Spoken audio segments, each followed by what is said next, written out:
Ft.Thomas businessman David woke up this morning and confronted two teenagers who broke into his home. It was a frightening encounter that had a happy ending for everybody except these two 16-year-olds. They were caught and now they face very serious charges. As Joe Webb reports live for us, Ft.Thomas police call it a night of bad luck and bad decisions, Joe. Well, Rob, this is really quite a story, and the best part of it is that it's over and nobody really got hurt. It sounds, when you first hear about it, like a lot of other break-ins that we might cover, but this break-in was just the tail end of a wild night for a couple of teenagers who ultimately had a really bad night. That's my truck. When Dennis Grider went to bed last night, his Ford F-150 was parked outside his home in Covington's Wallace Woods. This morning, it was getting hauled out of the woods in Ft.Thomas.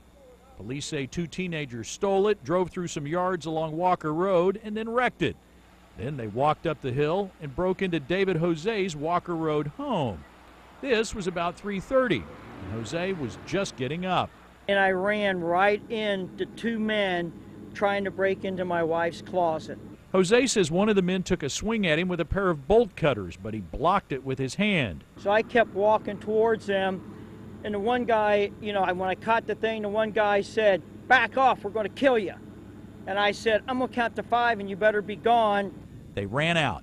Jose's wife called Ft.Thomas police, and around 5:30 the two were spotted near St. Catherine Church and surrounded by police. One hid in a dumpster, but their night was over. No exaggeration, there was 15 to 20 police cruisers from every city around and the guys on the ground. The two are 16 years old. They are charged with robbery and receiving stolen property. The confrontation in the house was serious enough to change this from a burglary to a robbery. In a burglary, someone enters a building and tries to commit a crime.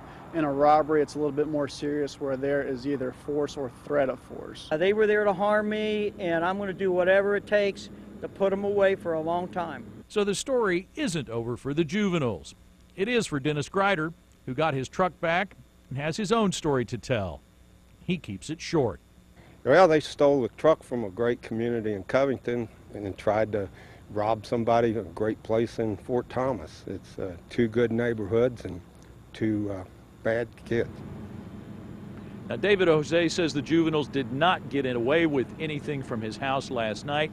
Now, he suspects that one of them, or possibly both of them, may have broken in his home in the past. He is talking with police about that. Jose also thinks that one of the boys is related to someone who used to work in his home. Reporting live in Ft.Thomas, I'm Joe Webb, Local 12 News. Rob? I love it when they turn out like this, Joe, but it doesn't often happen this way, does it?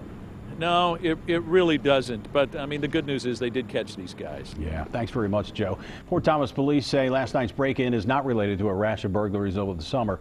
After the suspects in those crimes were arrested in another community, the Ft.Thomas break-in stopped.